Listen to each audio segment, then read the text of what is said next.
कुछ खुद पर बीती बातें कुछ औरों से चुनकर लाता हूँ। मेरा नाम है आकाश, कहानियाँ सुनाता हूँ। माइक विद आकाश पर आज की कहानी है इंतजार। माँ सुबह से ही पकवान बनाने में व्यस्त थी और इधर अभिनव भी बन ठन कर तैयार हो गया था। उसने अपने पिगी बैंक में जमा किए हुए ढेर सारे रुपए निकाल कर अपने जेब में भर लिए थे। मिठाई तो वो सुबह ही ले आया था और माँ ने कल रात को ही राखियाँ खरीद ली थी। आज रक्षाबंधन था और ये सारी तैयारियां रक्षाबंधन के लिए ही हो रही थी। अभिनव का घर सड़क के किनारे था, जहां से सड़क एकदम साफ नजर आती थी। वो अक्सर घर के दरवाजे पर जाकर बैठता था और आने जाने वाली गाड़ियों को निहारता था। मगर आज वो एक खास मकसद के साथ दरवाजे पर जाकर बैठा था। आज दीदी आने वाली थी। प्रिया दीदी दिल्ली में रहकर पढ़ाई कर रही थी और हर पर्व त्योहार में ही घर आती थी। पिछली बार जब वो घर आई थी तब वो दिल्ली से अभिनव के लिए एक नीले रंग की शर्ट ले आई थी। आज अभिनव ने वही शर्ट पहना था। ये शर्ट अभिनव का फेवरेट शर्ट था क्योंकि वो उस शर्ट में बहुत खूबसूरत दिखता था। दरवाजे पर बैठा बैठा वो आने जाने वाली गाड़ियों को देख रहा था कि उसे याद आया कि पिछले साल रक्षाबंधन पर प्रिया दीदी जब आई थी वो ऐसे ही दरवाजे पर खड़ा था और दीदी दरवाजे के पास एक टैक्सी से उतरी थी। वो दौड़कर उनके पास गया था और उन्हें गले से लगाया था। फिर उसने दीदी की वो लाल मोटी भारी बैग जिसे उसने दिल्ली जाते वक्त खरीदा था वो अकेले ही अपने सर पर उठाकर घर के अंदर तक लाया था। दीदी ने तब उसकी कलाई पर राखी बांधी थी। तब उसके पास दीदी को देने के लिए पैसे नहीं थे। तब मम्मी ने अपने पास से 100 रुपए निकालकर उसको दिए थे जिसे उसने दीदी को देना था। लेकिन इस बार उसके पास पैसे थे। उसने पूरे 1 साल तक अपने पिगी बैंक में पैसे जमा किया था और अब वो ये सारे पैसे दीदी को देने वाला था जब दीदी उसको राखी बांधती। पर दीदी अब तक आई क्यों नहीं? पिछली बार तो इस वक्त तक दीदी आ चुकी थी। एकाएक उसे कुछ याद आया। वो बाहर जब मोबाइल पानी में गिरने से पहले मम्मी की आखिरी बात दीदी से हुई थी।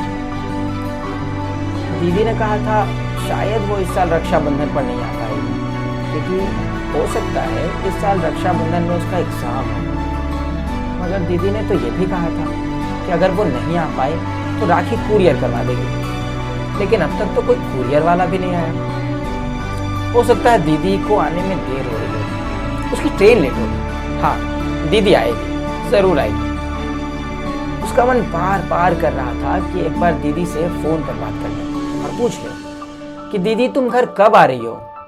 मगर अफसोस उसका मोबाइल तो खराब पड़ा था क्योंकि वो पानी में गिर गया था और अगली बार मोबाइल तभी खरीदा जा सकता था जब दीदी घर आती। तो क्या दीदी सचमुच घर नहीं आएगी? ये बात सोच सोच कर वो निराश हुआ जा रहा था। इसी बीच मम्मी ने उसे खाना खाने के लिए टोका। बोली, बेटा दोपहर हो चुकी है, चल कुछ खा ले, तू अब तक भूखा है। लेकिन अभिनव ने यह कहते हुए माँ को टाल दिया कि नहीं, मैं दीदी के साथ ही खाऊंगा।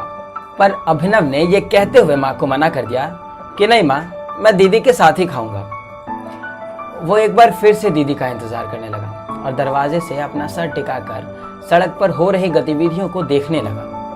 आती जाती गाड़ियों में जब भी कोई गाड़ी दरवाजे पर रुकती तो उसे लगता दीदी आ गई है, मगर वो उसका वहम भर था। उसके बाद वो फिर से सड़क पर आती जाती गाड़ियों को देख रहा था और हर गाड़ी में बैठा कोई ना कोई अपने भाई या अपने बहन के पास जाने वाला था।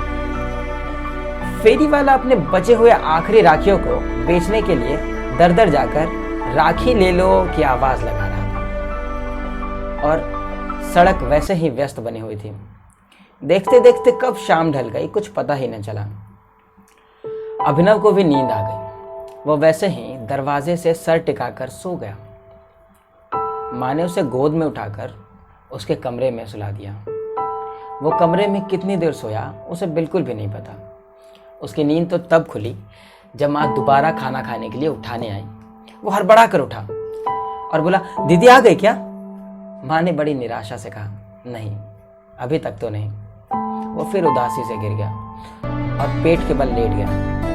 अपना सर तकिए में छुपाए वो सुबक सुबक कर रोने लगा। वो अपना रोना माँ को नहीं दिखाना चाहता था। उसने माँ को बस ये कहकर जाने को कह दिया कि अब उसे भूख नहीं है, वो खाना नहीं खाएगा, वो थोड़ी देर बाद खा लेगा। माँ के जाने के बाद वो लगातार रोए ही जा रहा था। उसने अपने जेब से सारे रुपए निकालकर बिस्तर पर फेंक दिए थे। अचानक उसे किसी गाड़ी के रुकने की आवाज आई। उसे लगा दीदी आ गई। उसने नजरें उठाकर घड़ी को देखा। रात के 8 बज रहे थे। दीदी का आना तो असंभव था। और फिर से वो वैसे ही लेट गया जैसे वो पहले लेटा हुआ था। लेकिन फिर सहसा एक जानी पहचानी आवाज आई। वो दरवाजे की तरफ भागा। वो उस आवाज से बखूबी वाकिफ था। वो आवाज दीदी की थी। वो वहां जाकर दीदी से लिपट गया और रोने लगा।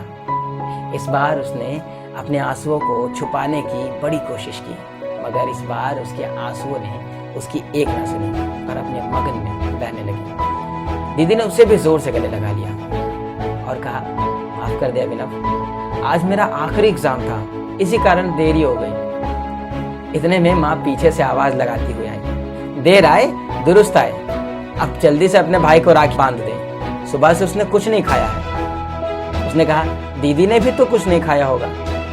हाँ, प्रिया ने हामी भर दी। प्रिया ने जल्दी से अपने लाल मोटी बैग से राखी निकाली और राखी के थाल सजाकर अभिनव की हथेलियों पर राखी बांधी। अभिनव भाग कर कमरे में गया और अपने रखे हुए रुपए उठाकर दीदी के हथेलियों पर रख दिया और कहा, ये तुम्हारे लिए है, मैंने जमा किया है। दीदी ने उसे कस कर गले लगाया और हंसने लगी। तो ये थी माइक विद आकाश की आज की कहानी। इंतजार रक्षाबंधन पर आप सभी को माइक विद आकाश के पूरी टीम की तरफ से रक्षाबंधन की ढेर सारी शुभकामनाएं। तो इसी तरीके से खुश रहें, रक्षाबंधन मनाते रहें, भाई बहन का प्यार हमेशा बरकरार रखें और सुनते रहें माइक विद आकाश।